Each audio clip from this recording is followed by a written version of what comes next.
Hello there, ladies and gents. Great to see you again, and welcome back to Advance Your Wealth with Homer Smith. I'm Ryan Ruff, your moderator, but of course, I've got Homer Smith joining me in just a moment. We're going to be unpacking another wealth management discussion, but we also have an awesome guest that carved some time out of their day to be with us on the podcast here today. Today, we have Mr. Chad Jenkins. Chad is the CEO and the founder of SeedSpark. We're going to get into the intersection of Homer and Chad's worlds, respectively speaking.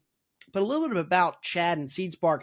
They do a phenomenal job of creating exponential growth in value in the companies that they work with by helping them remove a film, so to speak. And we'll talk about that film exactly. That's kind of blurring their vision as a company so that they can begin to see the real opportunities for growth, for collaboration, and for the changes that will lead ultimately to the growth that any company wants to see in their lifespan. Before we bring Chad on and get into the nitty gritty of all that, let's go ahead and say hi to Homer. Homer, good to see you today. How you doing? Hey, Ryan, good to be here as always. Excited to bring Chad on to the show today. Had a great conversation with him a little bit earlier this year, and just very high energy, inspirational figure, and excited to see how some of his ideas might be able to help our clients and the world at large. So excited to get this out there. Awesome. Well, hey, with that, let's go ahead and welcome Chad Jenkins to the show. Chad, thanks so much for carving some time out of your busy schedule to be on Advance Your Wealth with us. Yeah, Ryan, excited to be here. It's great to see you again, Homer. All right, well, I'm just going to jump in because I know this could be a lot to cover here, and want to make valuable use of your time as well. So we're definitely going to cover the idea of removing the film as well. But one of the things I really took from our conversation, as well as reading your book, that we can touch on as well, is this idea of a focus on collaboration, as a key way of helping the business owners and entrepreneurs you work with grow. And I think a lot of people, when they think about building their business, they think about it in terms of competition. They got to beat a competitor. They got to beat everybody else to, with a more of a finite pie that they've got to win the majority of. When did you kind of really see this idea of collaboration being a better way and a more powerful way to help businesses grow? And kind of how do you view that versus the idea of competition? Yeah, I appreciate that. And I feel like it's an awesome question. And as well, your interpretation is exactly right. Like most are thinking competition and not collaboration. But if you take it all the way back, when I say way back, all the way back, when we removed ourselves from the food chain, it was only because we began to entertain the idea of collaboration. We knew that when we bound together, we could outsmart the lions and the tigers. So it's funny how, as a human race, we actually had to leverage collaboration, and we still continue to do it today, but not in our businesses. So in looking at collaborations, you asked a question on when did it kind of really come to me, and that was around the age of 8 years old. I had to begin to look at things a little bit differently. So I grew up on a farm way out in South Carolina where I joke time moves backwards. And throughout the time that we even have today, you'll figure out that I don't really move as fast as farmers do, so to speak. Nothing against them whatsoever. Lovely people, and a lot of them are still wonderful friends, but I tend to move along at a little faster pace. So at 8 years old, I realized that. And I wondered to myself, how in the world am I ever going to get out of here? I have nothing. I have no resources, obviously no education at 8 years old, but I have a lot of natural curiosity. And what it made me start doing is looking at things, and I'll say this today, is authentic expression. So not what somebody puts the label on the outside of the jar, not what their title is, not even what their company is as their industry. But if you dig a little bit deeper, I feel like there's something much deeper, and you get to the point where you understand their unique value contribution. So yes, wealth management, awesome. There's a lot of folks in wealth management. They do not do it like you do. The time that we spent together, I know that what you're bringing to your clients is different than even some of my other friends in the industry that are across the country. It is unique. So digging down to that root, authentic expression that to me begins to attract or to be magnetizing to other things that once you get to their also understanding of their authentic expression, and by combining them together, you create new value or unique value, which to me is the absolute definition of collaboration. It's the unique value created from the combination of two or more people, places, and things. So that it started a long, long time ago, and I'm happy to say I've done it many times today for quite a few different industries. So it's being able to just understand what real value can be created through the combination of two sometimes seemingly very abstract things. Can you think of Oh, sorry. Yeah. Can you think of, I'm sure there's been many in the businesses you've worked with. Can you think Yeah. of one or two, stories of owners you've worked with that, when you first met with them, maybe were not seeing it from a collaborative point of view, Oh, yes. and how you're able to kind of see that opportunity to bring another resource in and put those together and get, Mhm. the whole idea I think is, 1 + 1 is equals more than two when you collaborate. It's 11. Yes, sir. Absolutely. Yeah. At Yeah. least in So my world, of course. yeah, and I think, and I think that's interesting too to add into that to your answer is like I think most people think, oh, 1 + 1 = 3 is a great outcome, and your idea of 1 + 1 should be 11 or more, like much bigger, right? So Much, much maybe, bigger. yeah. So how have you seen that happen in some of the businesses you've worked with? Yeah, sure. I own a pretty sizable cybersecurity and managed services firm. And I talked about earlier, the authentic expression, understanding that two things want to create value for the same exact, and I'll use hero target, which is Dan Sullivan's language. Who do you want your business to be a hero to? Yeah. So when I unpack this concept and I have, first and foremost, I have leadership teams in all of my opcos. I also treat them as a growth partner. So I lend them my personal unique value contribution, which is helping them grow exponentially through unconventional thinking. And that particular organization is a managed services firm or an IT company, as most would fully understand it, that focuses on cybersecurity. They happen to have quite a few folks quite a few organizations or entrepreneurs who are in and supply cybersecurity policies. Hmm. So they have the same hero target, right? My organization that I own wants to provide cybersecurity protection services to a small to medium sized business owner. And the organization that offers I'm sorry, not life insurance, sorry about that, cybersecurity insurance, they also want to offer that to the exact same hero target. So if you look at both of these organizations and their opportunity, what provides value for the hero target? Well, keep them protected, check. Less expensive on their cybersecurity insurance policy renewals, Yeah. check. But neither one of them can do that by themselves. It takes a collaboration. So working with that particular, I'm going to call it owner because he's a business owner of an organization that we happened on. We began to create something called Cyber Sense, and Sense is spelled CENTS. Hmm. So that's a combination between the insurance organization who wants to provide a much level higher in service and the organization that also wants to keep people protected. So coming together to create Cyber Sense, it's an assessment that is done for free to any prospects that the insurance organization has, with the understanding and the outcome expectation that once we go through this, kind of like a pre-home inspection. If you Yeah. ever go to sell your house, I would strongly suggest, and I do this at every time, I do a pre-home inspection, fix everything, and then whoever wants to buy the house is ready to give that full price offer. Why? Because they don't have anything to do. Yeah. Basically, it's like a gym that if you pay them, they're going to do the sit-ups and you get the six-pack. It's a pretty good idea, right? Yeah. So in this particular scenario, and understanding that's what provides the most value to the hero target, and understanding that both of them can collaborate to deliver that value, it seemed quite logical. Am happy to share that is also making both organizations grow. The insurance organizations that we partner with around the country offer the Cyber Sense. They're outpacing their competition 3-1. Hmm. And of course, whenever there's something that is found that needs to be remediated so that they can get the best possible premium renewal, we're there to help them. But it's all from not from a place of want to sell somebody, it's from a place of wanting to create value for them. But that's a pretty good example of one here recent over the last year.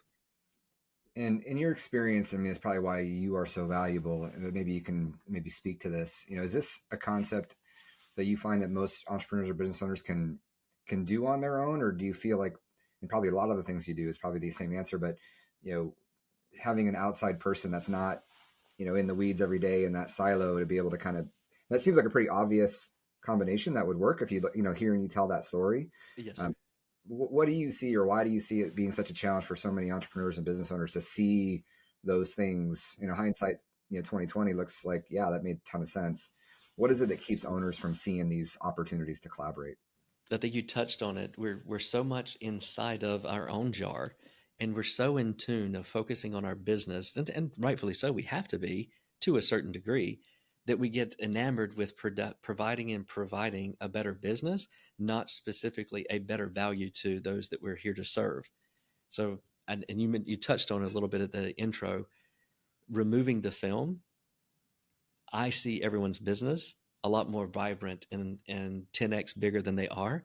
So Yeah. starting there, I wanted to create a way that others could be empowered to do it themselves. And that's where Remove the Film began to start. And it's been expanded to broken down into 3 different types of friction fuel that every business owner was afflicted by today, all 3 of them. Yeah. And so that it as its root empowers other people to do what I just shared with you. Is focusing on the frictions that folks are feeling today. Well, that's perfect. As the next question I was going to go into was this concept of removing the film. And, again, in reading your book and talking with you, such a framing of it, I think, is just great. And because all of us have experienced peeling back the film off of a camera or like something else. Or a new iPhone. That's right. Yeah. He's like, whoa, that looks a lot better. Absolutely. Yeah. Or the GPS in our vehicle. I had one recently, and my daughter's with me. And of course, every one of them now have a big 17-inch screen, or this one has about a 30-inch screen in the middle, and it's huge. But whenever you peel that plastic off, he's like, whoa, that's at least 10 times better. Think of your business that way. And the good thing is, if we're listening, so God gave us 4 inputs and 1 output. I have just notoriously always used them proportionately. That is not the case on this podcast because it is my responsibility to do some of the talking. But in business, I was very fortunate to grow up with my father, who, of course, was 20 plus years my senior. Therefore, in the South, you always keep your mouth shut and obey your elders, respect your elders. I took it to heart. I kept my mouth shut, but I'm being naturally curious. I was a sponge, and I just continuously ask questions. So applicable to how can other business owners or entrepreneurs most specifically do this themselves and create and find these collaborations? There's a little bit of a process, so I'll kind of step through it. In understanding now there are 3 different types of frictions that can be empowering. The very first one, just like if you pull up to a gas station and there's premium fuel, to me, there's premium friction fuel. And that's when you're in tune so well with your hero target and your industry that you can predict frictions that are going to affect them in the future. If you're listening to those frictions and naturally curious to identify them, embrace them, run it through a couple other processes that we've created, you then can begin to be an industry leader. And you're basically creating an industry of one. Because most of the others are worried about the difference in the rates or the difference in finance packages or supply chain or whatever it might be. And those are all very valid things to be concerned with. I like to be focused on the one who writes the checks. Yeah. Those are their hero targets, right? So a premium friction, you're really, really in tune. Those are a little harder, certainly. And then the second one is a mid-grade friction, just like at the gas station. So if you think about times in which there's been a shortage on gas, there's always mid-grade until they run completely out, right? You got the guys who want the cheapest price and you got the ones who require premium.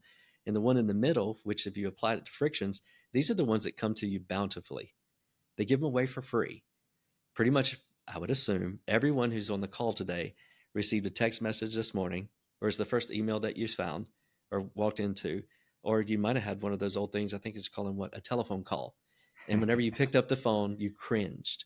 And it was somebody on your team discussing a complaint, whether it be from internal, a team member, because it works both ways, or external, from a client. And us as visionaries, these things are constantly coming. I mentioned that. These are mid-grade frictions. They come in bountiful all day long in those 3 different formats. If we take one big step back or create a mechanism, now with Chat GPT, there's a lot of opportunities for us to find trending and patterns in the information.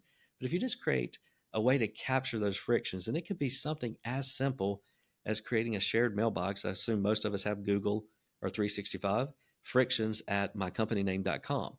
And when something comes through to you as the visionary, forward it in. Have your strategic assistant once a week go through, put all those in Chat GPT and just ask for trending. This is not a bunch of time you have to invest yourself. Yeah. Now, if for the organizations that are running on EOS and understand what an IDS or a level 10 meeting is, which I assume most of us do in this day and age, thank you, Gino Wickman, on your IDS, have those frictions that have been identified that have been coming through your organization all week long and have real conversations about it. So that'd be the second one and the most bountiful one. And then the third one we're all intimately familiar with. That's whenever you look at your P&L or you look at your sales or your pipeline and we're down by 5 or 10 or 20%. So if you understand exactly where we are currently, that is the result of not paying attention to the first 2, right? So a premium friction fuel from 2 years ago was something that was going to affect our hero targets, you could see and smell a change or a shift in the market or the industry or the world. Then 9 months ago, we were having a bountiful amount of complaints coming from our hero targets, current clients or prospect clients. We weren't winning deals. Now I receive my financials and you see the result of it. So this is your hair on fire type of friction. It is regular friction and you're having to react from it. But hopefully just that unpacking, I know it's a short time, but hopefully that unpacking of the 3 different types, people can relate to all those in their business. And so how does this concept of removing the film, whether it's a business owner's ability to do it on their own or working with a guide like yourself and your team to do this, I know you've given a little bit of examples of maybe how you take those and turn them from challenges maybe into opportunities, but what have been some examples, directly that you've seen in some of the businesses you work with where someone's been able to identify maybe even one of those, premium grade Yes, opportunities, the good ones, the sexy and ones, if you will. yeah, Yeah. give me an example of what that looks I like. can, I With can some give you one. This has been from quite a few years ago, but it still rings true. And a lot of us can relate to the friction that was causing or being caused. This is early in the 2000s. I recognized at that time, and I owned this organization. I'd never been in the wireless industry at all, but I was. Why? Because I knew the value that was created by this one particular mobile wireless device. But in that industry, I recognized a friction because I had corporate clients, of course, and they had many of these devices. And at that time, all of us who have cell phones probably remember this. You got a surprise bill, right? It's kind of like your data carrier, your internet provider at home. You'll watch a TV. They literally are marketing to prospects for a much less cheaper rate than what you're paying. You may have even gotten the bill today. But think about that in the early days of wireless. So what I recognized is everybody's bill was messed up. Yeah. And if you just look at the capabilities of the resources that I had at my fingertips, well, by default, all of my team members had to understand what the new rate plans were. And whenever someone got a surprise bill, guess who got the call? Right? So they're fielding phone calls, and there just wasn't a solution in the industry at that time. So taking a big step back and looking at the trending and the patterns and understanding how you create value, I created a new service for that particular organization at that time. We eventually spun it out because it got so big, but it was wireless management. So in essence, if you buy your phones here, we do offer an additional premium service where we'll make sure your bill is right. And if it's not right, we'll get on the phone with customer service and figure it out. And when they come out with new rate plans, we're going to understand your patterns of usage of your phones for your 10 phones or one very national home builder. We had all of the accounts across the Southeast. There's 26,000 phones on one account. Oh. We're going to make sure the bill is right. It saved millions of dollars. Now, because the value proposition to the same hero target, what did it make my wireless company do? Ultimately, who would you like to buy your phone from? The guy's going to make sure your bill's right and you never have to sit on hold again or run the risk of just seeing the bill when it comes in and trying to keep up with these rate plans. So that particular business ran just over a few years to over 20 million a year in recurring. And it's what ultimately drove me to starting a software business because it was just scaling too fast. Yeah. Yeah, that was That's a fun one. amazing. Yeah, The that's an thing is, amazing story. these exist in industries all over. It's just, are we listening to the frictions? Or are we running away from them? And I find Yeah. that most, when I get engaged with them, they have all of the knowledge. They're aware of these frictions, but there's never been a mechanism for them to properly prioritize them and to embrace them to be able to shift trends in their industry. Yeah, and I remember that story. Just thinking of the book that you just recently wrote. Just Out of Zero, Yes. which covered these concepts we were speaking to, but also like the main theme is this idea of just out of zero. So how does that as an overriding concept drive what you do and your thinking, and obviously it incorporates these other areas that we've mentioned as well. But tell me about that idea. That's a big concept as well, like a 10x No problem. concept. Yeah, you mentioned earlier leveraging friction fuel to identify ways that you can remove the film on your industry, which is friction identification, leverage the market. Well, how are we going to leverage the market? In the example that I gave, there was a commonality, right? The market was everybody had this affliction. They're all having this particular friction. But in today's world, when you identify the bountiful amount of frictions in your business, I needed a mechanism to correctly prioritize that. So the leveraging the market piece just add a zero was quite helpful. And the just add a zero will absolutely cause unconventional thinking. So if you have all these frictions identified and you're understanding, or you want to understand, how big of an impact can we make? And also, how are we going to solve this? You might consider just adding a zero. Most people, and is quite logical, will want to add the zero to the back. They want to make, if they're $1 million organization, they want to make 10. If they're 10, they want to make 100. If they're making $10 million in EBITDA a year, they want to make 100. Makes a lot of sense. I would encourage you to consider putting the zero at the beginning. So if this current state were to drop by a magnifold of 10, or we would increase it. It works both ways, but I can tell you, adding the zero to the beginning is quite impactful. And I'll walk through a scenario of where I've used that in the past. There's an organization that I was engaged with around 2015. And at that time, they had 10 folks in their sales team, or their sales department. 6 of them were really killing it. 4 were really not. They were going to meetings. They had a pipeline, but the pipeline really wasn't moving. And in that particular leadership meeting, it's very clearly obvious. Everyone was wanting to solve for the 4. And sometimes we're just not asking the right question, to be honest. And this particular entrepreneur did consider, hey, let's just ask one particular question. How are we going? Because you've got investment in all this leadership, all this brain power, all this experience in your industry sitting around the table. And we're literally trying to solve for the most obvious thing that anybody in the organization could solve for. Get rid of the 4, right? This is not rocket science. And I would encourage you to potentially consider adding a zero. That particular question was, how would we reach our goals? How would we even exceed our goals if we added a zero to the front of our current sales team members? Which means we would go from 10 down to 1. It's really hard to do what I just did. Be quiet. Right? Just be really, really quiet when you ask that question, because inevitably you're leveraging what human brains do by default. Everyone's in the industry. They've been in these meetings for years. The very first thing that comes to their mind is, this guy crazy? There's no way we could ever do this because of X and Y and Z and all the other letters in the alphabet. And I would encourage you just to embrace that. Grab a whiteboard and just write down everything that everyone can come up with, because it's literally gold. When they're finished, and try to draw it all out of them, everything. You may consider leveraging the power of one word, which is unless. To all those bullet points that you just put up on this whiteboard, step up there and write unless. And then the second portion of trying to be quiet is even harder as a leader, because you've resolved quite a few things that would be unless we do this and the outcome. But you want them to be able to embrace it, and you want this big outcome, this potentially industry shifting new thing that you're going to bring. You want it to be part of everyone's idea. So just be very, very silent and quiet. What comes out on the right side of unless is a lot of times the building blocks to remove your competition and reduce any compression on margin that you ever thought. Now, keep in mind, I did not say we wanted to fire 9 people in the sales team. I didn't. I'm just saying, how would we use our brains to fullest capacity that we've given and that we've been given to come up with some really interesting stuff?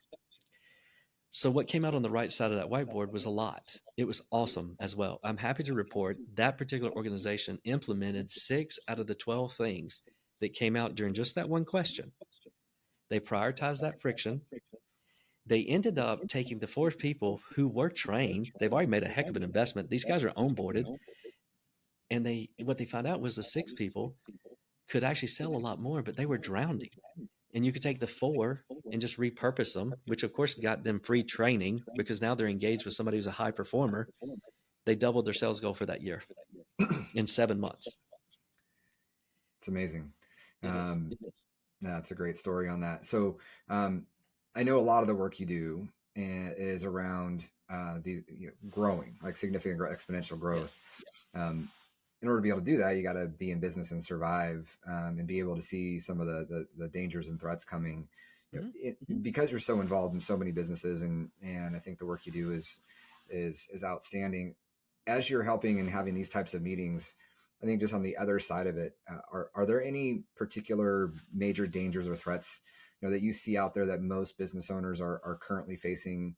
And if maybe from a macro perspective that you see, like all businesses are missing, or if it's more specific, like to a particular business or two you work with, but just things that you see most common that businesses are missing that could threaten their ability to persist. Yeah, I appreciate that. Two things come immediately to mind. The last one applicable to how you implement this is collaboration, the growth through collaboration.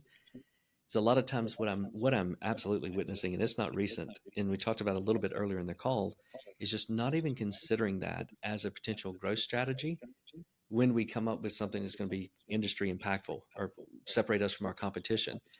And oftentimes the root of that, as I've tracked backwards, is we don't have the budget, we can't launch that marketing campaign, we can't expand manufacturing, and then just come up with all these reasons that we can't. And I would encourage and also challenge, if you are the visionary of your organization and you've come up with this new idea that can be really impactful to your organization, and if you're using frictions, obviously it can come from anybody in your organization, Yep. but you see that there's an impediment. Now, if you're around me very long, you will hear me say the obstacle is the way and collaboration is the way through it. So the obstacle is the way, of course, for most of us who probably read the book, Ryan Holiday's a wonderful book, Yep. but it left me with how do you, and then so that what are we going to do next? And it came really clear to be collaboration being the way through it. So us as visionaries understand that whatever this is we're about to embark upon is going to create hypothetically $10 million of revenue. And let's say you have a margin of net 20, so it's $2 million. For all these impediments that you have for really embracing and beginning to create this competitive advantage, how much of that 2 million would you actually share with somebody who could create it for you? Who would do the Yep. sit-ups and you get the six pack? How much would you Yep. share of that $2 million? And it's not even really considered. And I deal with, and I appreciate you mentioned that, I deal with organizations on almost every continent now. But there's definitely a commonality that we don't even consider this. And it can be so freeing. There's one prerequisite to make this a very viable strategy, and that is being very transparent and being on the exact same page with your collaboration partner of what success looks like and how fast are we going to know it. And I'll put Yep. that in context.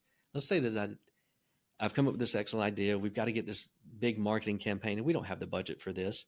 But I know someone who's very, very confident in their ability to create the marketing outcomes.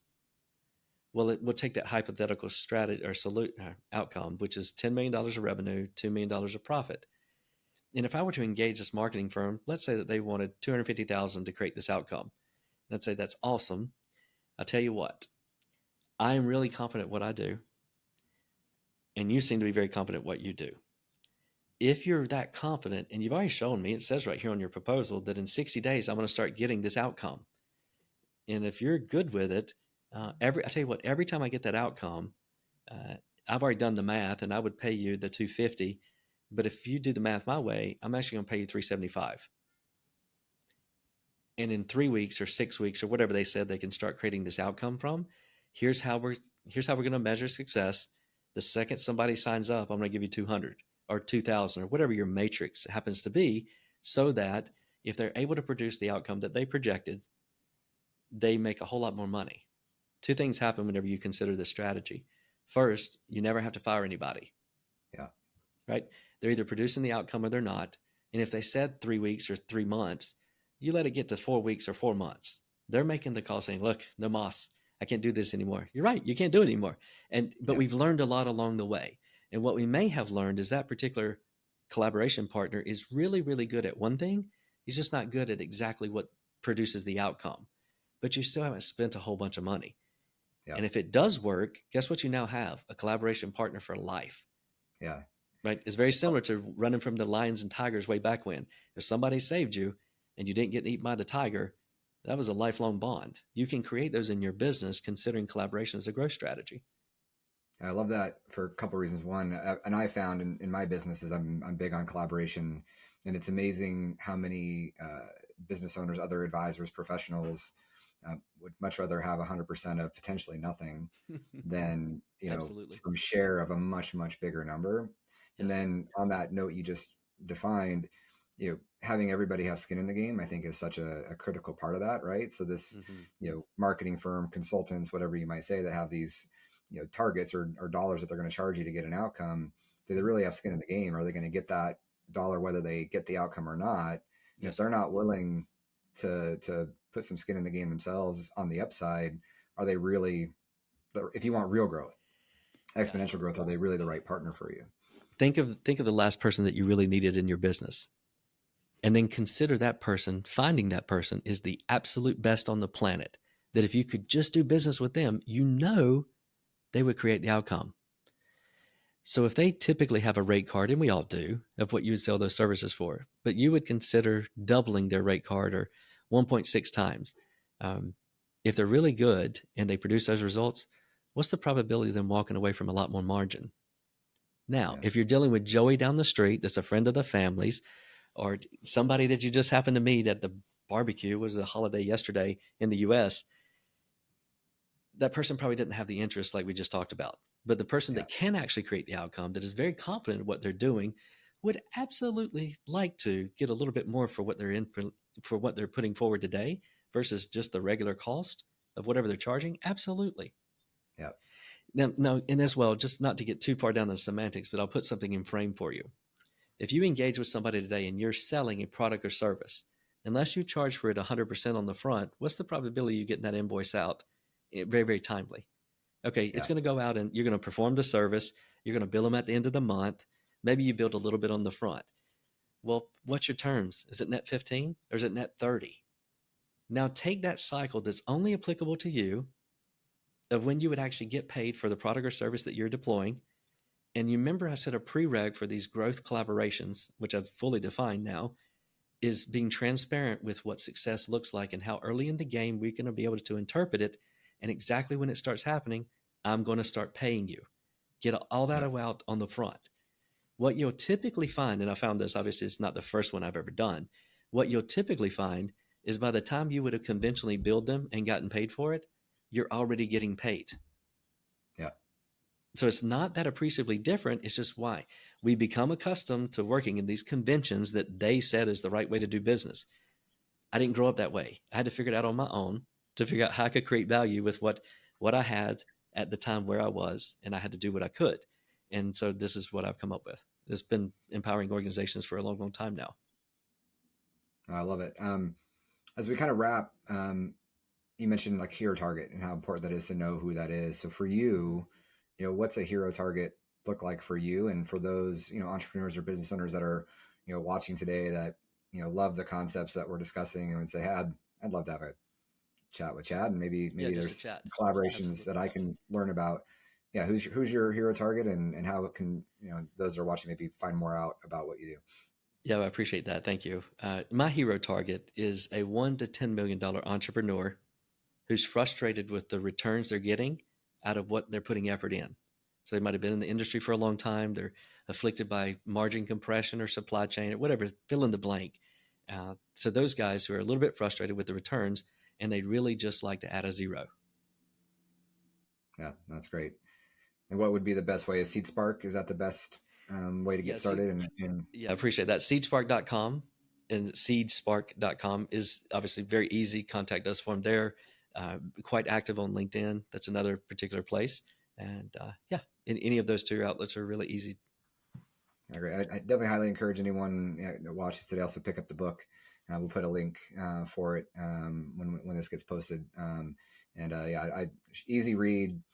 Very, a lot of stories you told are in there as well, but also just very meaningful in terms of the concepts and application to them. So just really appreciated that as well. Thanks very much, Homer. I appreciate that. And Ryan, I really appreciated the time. Thanks for having me on today. Of course, guys, we appreciate you both. And folks, as always, we want to take a moment and thank you for stopping by and spending some time with us on the podcast today. If you learned a thing or two, you benefited from the conversation with Chad, I know I did, make sure you hit that subscribe button on whichever platform you checked us out on today so that you don't miss out on any future conversations between whether it be Homer or myself, and we unpack different wealth management concepts, or we welcome on another esteemed guest like Chad. These episodes are ultimately meant for you to benefit your financial world in some way, shape, or form. And by subscribing, you won't miss out on any of that good stuff. Before Homer and Chad, I'm Ryan. We're going to go ahead and say so long now. But again, we appreciate you stopping by and being with us on Advance Your Wealth.